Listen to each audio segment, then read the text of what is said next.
In the race to treat cancer, India has made a breakthrough. There is a new cancer therapy that is dazzling the biotech industry. It is a form of immunotherapy that for the first time can completely eradicate advanced forms of blood cancer like leukemia and lymphoma. Cancers that, until this therapy came along, were virtually untreatable. The market size of this therapy is projected to explode to over $128 billion by 2034. It's called CAR-T. CAR-T has faced a colossal problem from the start. Costing hundreds of thousands of dollars, CAR-T therapies are too expensive for the majority of the world to get their hands on. The result is a global CAR-T market that looks like this. In huge parts of the world, people that could be cured from CAR-T will have no chance of receiving it. But just recently, a small startup from India changed everything. ImmunoAct produced its debut CAR-T at a fraction of the cost of all other CAR-T therapies on the market. On their journey to give India an affordable CAR-T, ImmunoAct solved the biggest problem standing in the way of CAR-T access. So, how did they pull it off? And what could the future of cancer look like if the rest of the world gets CAR-T too? Last week, the first living drug in India received regulatory approval. CAR T-cell therapy. CAR T-cell therapy. CAR T-cell therapy. It involves genetically modifying a particular cell to better recognize and attack only the cancer cells. This drug is available in India and will be available at a fraction of a cost.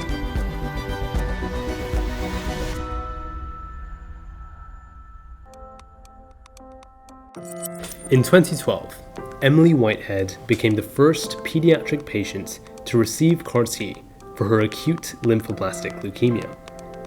Despite multiple high-intensity chemo regimens, her leukemia had relapsed twice. That changed after Emily received just one infusion of CAR-T therapy. In a few months, Emily achieved complete remission. She is currently over 10 years cancer-free. There has been huge excitement around CAR-T ever since. The full trial data showed a complete remission rate of 90%, with most patients achieving sustained remission like Emily. CAR-T was hailed as the next silver bullet in the fight against cancer. Unfortunately, that silver bullet had a price tag. Kymriah, the first FDA-approved CAR-T, came in at $475,000 per dose in the US. That's over 70 times the total amount an Indian citizen will spend on healthcare in their entire life. Novartis, the company behind Kymriah, have argued the price of their CAR-T is a fair one. In an interview with Forbes, the CEO of Novartis, Joseph Jimenez, argued that the cost accounts for years of expensive research and development, or R&D. But is he right? Well, to be fair, CAR-T isn't a simple off-the-shelf medicine. Each CAR-T treatment is personalized by extracting a patient's T cells, genetically modifying them to target cancer cells with their chimeric antigen receptor, or CAR, expanding their numbers, and then infusing them back into the patient. Each step of this process requires specialized labs, equipment, and highly trained staff. That doesn't come cheap in the US. Some countries, like Japan, approved the high cost of US-produced CAR-Ts to give their citizens access to this life-saving therapy. But for low and middle-income countries, this simply wasn't an option. Between 2017 and 2023, several more CAR-T cell therapies reached commercialization globally. But these were also expensive and produced by large multinationals in the US and China, who had decades of experience in cell therapy and the sophisticated R&D infrastructure around it. For a while, it looked as though this breakthrough cancer therapy was going to leave most of the world behind. But then came India's debut, Nexcar 19. In the battle against cancer, the Indian President Draupadi Murmu launched the country's first homegrown anti-cancer CAR T-cell therapy called the Nexcar 19. Designed to be affordable from the ground up, ImmunoAct priced India's first homegrown CAR T at just $30,000 per dose. And soon, India had its own Emily. Ishwari Bagarao, a 6-year-old leukemia patient, was declared cancer-free after receiving her dose of Nexcar 19. The miraculous cure that gave Emily her life was finally reaching children like Ishwari on the other side of the world. But what was even more incredible was the trial data. Along with equivalent response rates, Nexcar 19 has an improved safety profile over US CAR Ts. And even when we see the real world data, it is even more convincing. There was no neurotoxicity and very low cytokine release syndrome. Not only did India manage to make an affordable CAR T, they managed to make it cutting edge. So how did they do it? How did India produce an affordable alternative to one of the world's most expensive medical breakthroughs in history? Well, it helped that it wasn't India's first time. Take HIV. In 2001, Indian pharmaceutical company Cipla made global headlines by slashing the annual cost of HIV medication from $15,000 to just $350. The groundwork for this cost-cutting innovation was laid by this, the 1970s patent law reform. Patent law normally works by granting exclusive rights to the company that first brings a product to market. Any competing manufacturer needs to wait up to 20 years before being able to sell that drug too, thereby giving the patent holder free rein to control the price point and effectively make as much profit as they want. This system is favourable to big multinationals like Novartis, who produced Emily's CAR T cure. That's because they can afford to invest the lengthy time and astronomical funds into the necessary R&D to create new treatments. But in 1970s India, the pharmaceutical industry was too small to compete in research and development. So this law leveled the playing field. Instead of patents protecting products, India's patents only protected processes. But what does that mean? Say you were the inventor of ibuprofen. Having a patent would stop competitors from copying the exact process you used to make the drug. But if they tweaked the process to make the same ibuprofen, they would be free to sell it at a more competitive price. Essentially, firms could now sell generic versions of medicines without doing the expensive research to discover them first. This changed the entire focus of the pharma industry. Instead of seeking out shiny new medicines to sell at huge profit margins, the key to making money for Indian pharma was more simple: sell affordably at massive scale.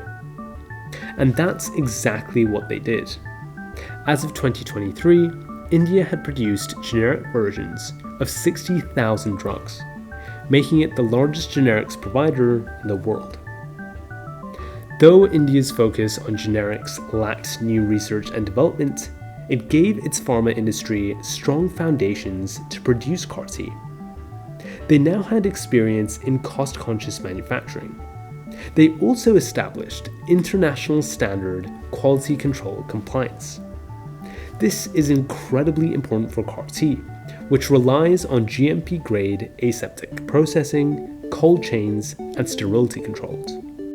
These are all capabilities that were matured during India's generics boom. But although India's generics boom helped lay the foundations for production, developing their own affordable CAR T would require new research infrastructure and expertise. Rather than build that capacity from scratch, Indian pharma did something much smarter. They collaborated with local universities and research hospitals. Academia in India had matured significantly between 1970 and 2025. thanks to sustained public investment.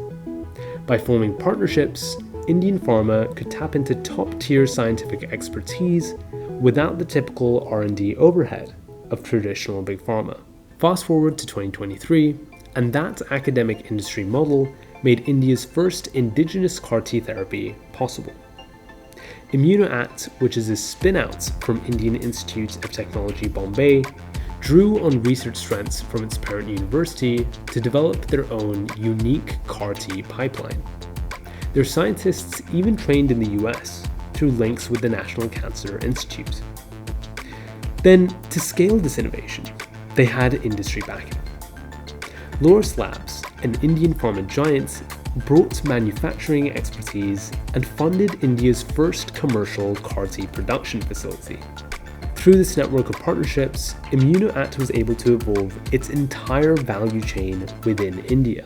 And that's great, because more self-sufficiency meant lower costs. We do each and every step. We have control over from start to end. We are doing everything in Indian settings. Everything is much more cheaper than US. Let's take the viral vector as an example. This is the delivery vehicle that brings the genetic code to make T cells into CAR T cells. If ImmunoAct purchased the vectors from the US, getting enough for a trial of 50 people could cost up to $800,000. But because ImmunoAct scientists developed their own, they could instead take advantage of India's low labor and material costs.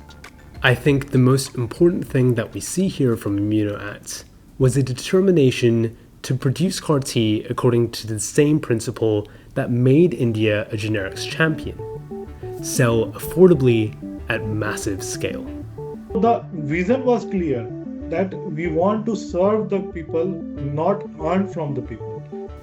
ImmunoAct believes other low and middle income countries can do the same. It's already running a phase 1 trial in Mexico with plans to expand to Eastern Europe, the Middle East, and Southeast Asia. ImmunoAct is also willing to out-license its therapy for affordable access, supplying the viral vector and sharing the research. This will help countries launch indigenous programs without paying prohibitive licensing fees to the US. The excitement around CAR-T is not slowing down. CAR-T is now showing promise in treating solid tumors and even autoimmune conditions. The number of trials registered outside China and the US has increased by 400% in the last 5 years. This treatment has enormous potential, and one that deserves to reach every corner of the world. NextCAR19 is both a national success story and a proof of concept. Though the path to affordable access still has many obstacles, thanks to ImmunoAct, it now feels within reach.